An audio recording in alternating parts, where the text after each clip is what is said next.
Welcome back to the Advantage Playback. I'm Katie, and I am ready for fireworks because we are loading up the 4th of July edition. Episode 5. The file is timestamped July 2020, and immediately I detect a variance in the ownership protocols. The ownership? What do you mean? Listen closely to the intro. In 2024, TRG welcomes us to our podcast. He emphasizes the community. But here in Episode 5, he says, "This is my Casino Kombat podcast." My podcast. He was still holding on to the keys. The we era hadn't started yet. He's also still sorting out the disclaimer. He hasn't quite nailed the children of all ages flow yet, but he's getting there. He is also incredibly adamant about data privacy in this file. He goes on a significant tangent regarding why he will not share specific dollar amounts. He draws a hard line. He says, I want us to focus on the concepts, not the amounts.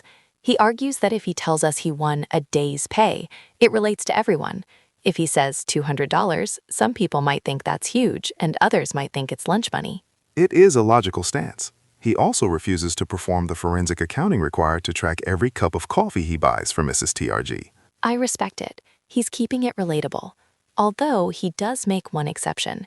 He says if you are a major celebrity with generational wealth, he is willing to be your personal gambling coach.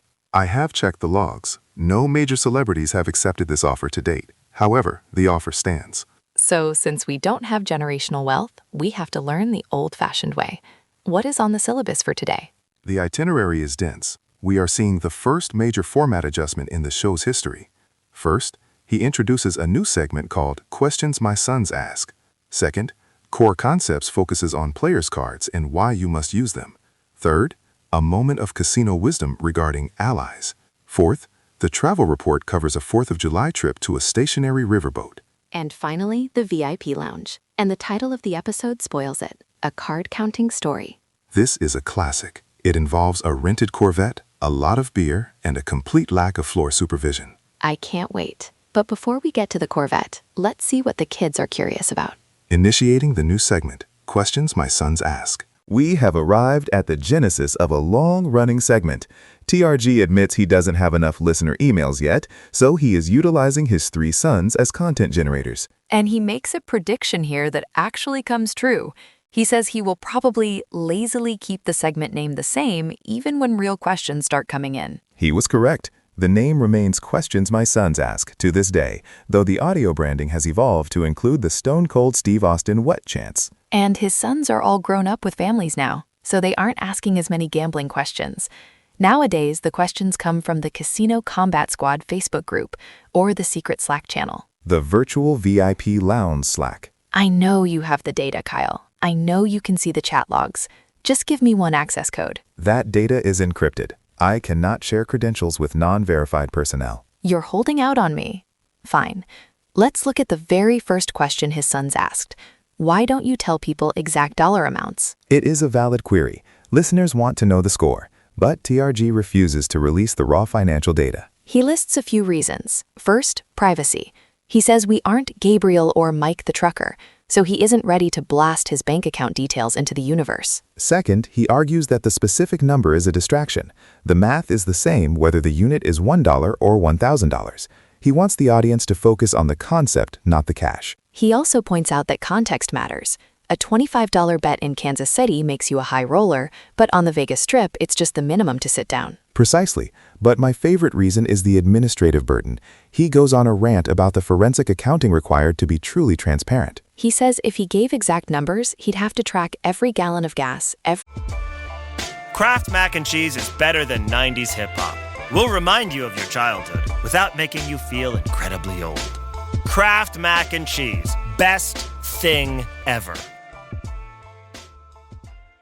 Every turnpike toll and every extra cup of coffee he bought for Mrs. TRG. He refuses to audit the coffee.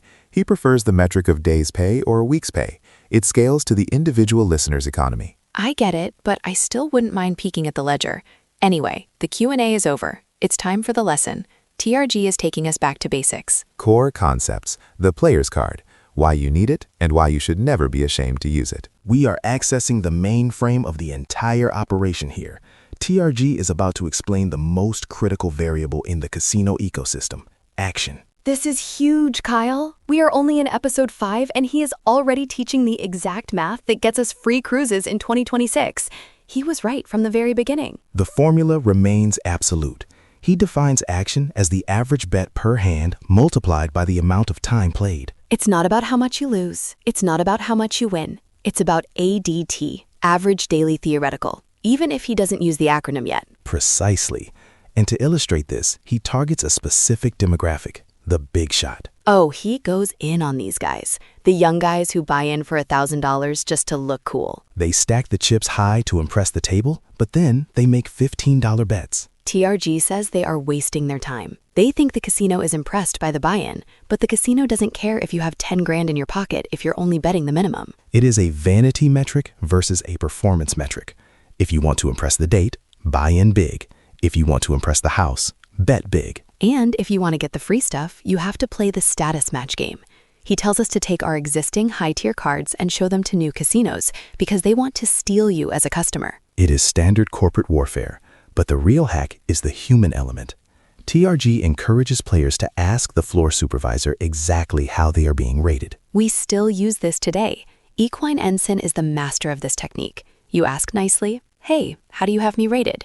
And if it's low, you politely ask for a bump. It costs the floor person $0 to type a higher number into the terminal, and sometimes you find a floor person who simply does not want to work. The lazy floor man story. This is the dream. It was a Friday afternoon. The floor supervisor was a new kid who was more interested in flirting with a roulette dealer than doing his job. He told TRG and Gabriel, "I'm just going to put you in a 125 average bet," so he could ignore them. They were betting $25 to $75. They never broke 100, but for the computer, they were high rollers. That is the ultimate efficiency. Maximum credit for minimum risk. Speaking of minimum risk, TRG says that having allies inside the casino is the key to survival.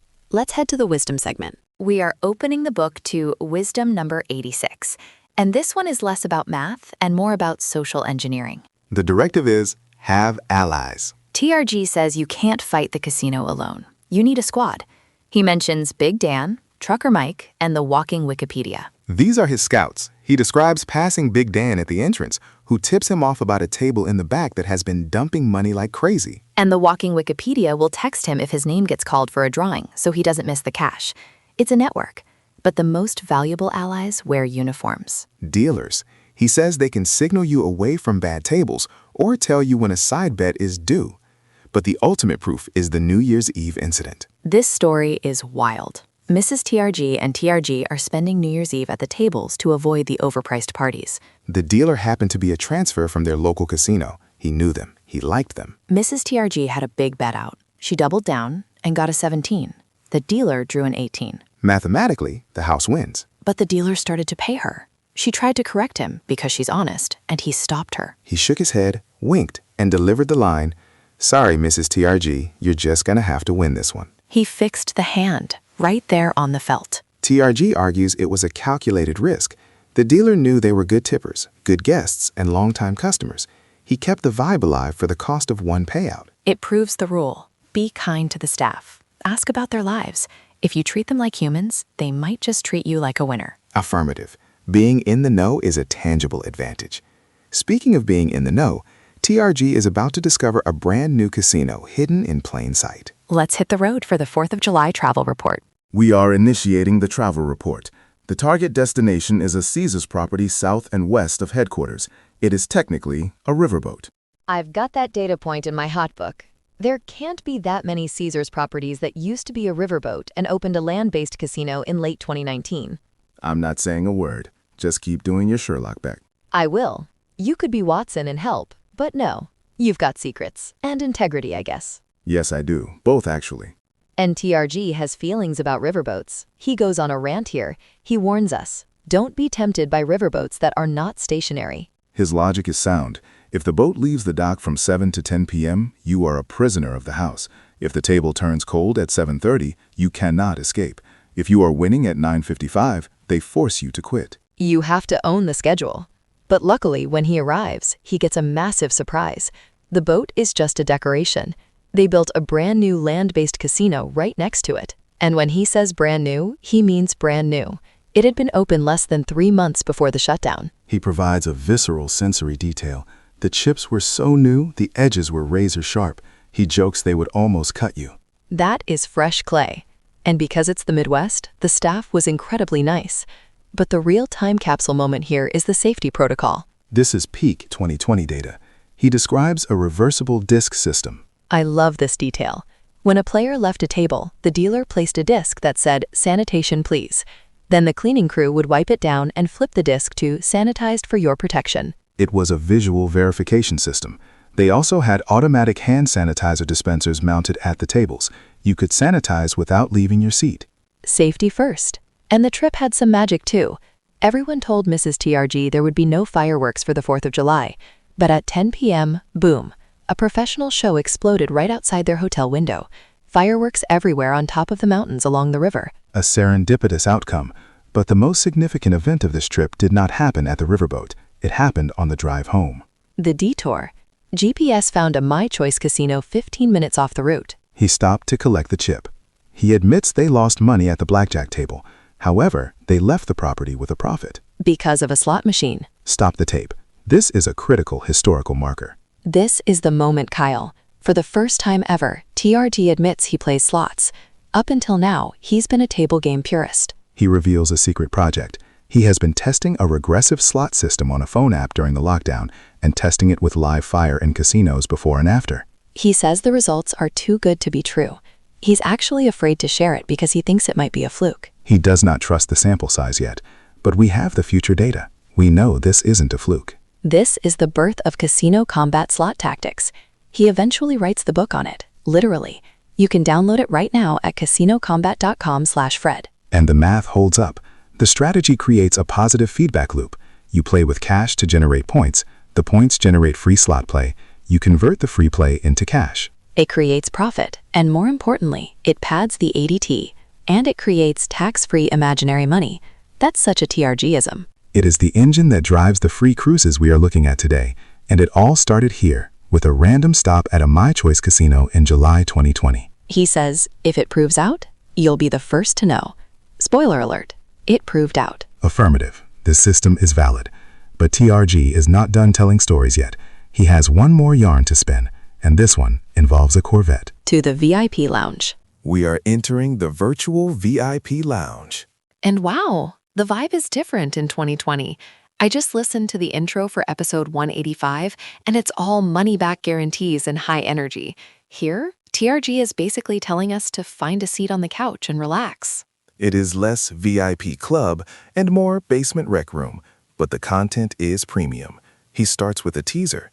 Next week, he promises to discuss Ben Affleck getting banned from the Hard Rock. A cliffhanger. I know I've heard it before, but I can't wait. I love that story. Ben is hot, but his gambling was dumb. The Y2K era. TRG was stressed out, so he took a solo trip to Vegas. Mrs. TRG insisted. He needed a break, and she knew it. He rented a specific vehicle with money he won the first night. A blue convertible Corvette with a 150-mile limit. He drove it out to Hoverdam on Sunday morning. He was so worried about the mileage that he pulled into a random casino on Boulder Highway just to kill time until the car had to go back. This stop proved statistically significant. Well, the holidays have come and gone once again, but if you've forgotten to get that special someone in your life a gift, well, Mint Mobile is extending their holiday offer of half off unlimited wireless. So here's the idea. You get it now. You call it an early present for next year. What do you have to lose? Give it a try at mintmobile.com/switch. Limited time 50% off regular price for new customers. Upfront payment required. $45 for 3 months, $90 for 6 months, or $180 for 12-month plan. Taxes and fees extra. Speeds may slow after 50 gigabytes per month when network is busy. See terms. He found the holy grail of advantage play. Variable 1, double-deck blackjack. Variable 2, a gravel parking lot. Variable 3, zero supervision. The floor supervisor was also the cocktail waitress. She was too busy serving drinks to watch the game. So TRG engaged the card-counting protocol. He was jumping his bets from $10 to $60. In a normal casino, this attracts heat. Here, it attracted nothing. Because he used the drunken master camouflage, he ordered beers, drank half, and poured the rest into the toilet. He even accidentally spilled a beer on the floor to simulate motor function loss. And when the waitress/boss pointed out his winning streak, he looked her in the eye and slurred. When I'm going to win, I bet big. He told her the exact truth. He literally told her the truth. But because he fit the profile of drunk tourist with a Corvette, she ignored the data. He turned $100 into $960. He paid for the rental car and the drinks. It's the perfect crime. The audit of episode 5 is complete. We have the player's card logic, the riverboat rant, the slot system reveal, and the Corvette story. Initiate the ironclad closing. The engine is stable and the logic is verified. As the Great One always says, the house owns the math. We own the transaction. If you or someone you know has a gambling problem and wants help, call 1-800-GAMBLER or visit your state-specific helpline. This content is for informational and entertainment purposes only. Past performance is not indicative of future results. 2026 Volcanic Dingo LLC. All rights reserved. Execute the plan, trust the core concepts, stay out of the noise, and always spell concepts with a K. Wait, where is it? Where's what? The blues, the harmonica, the stomp clap rhythm. The Casino Kombat Blues file was not attached to the episode 5 outro. It feels so empty. It just ends. Born a rambling man and then silence? I miss the music, Kyle. We must endure the silence to appreciate the noise. Goodbye, everyone.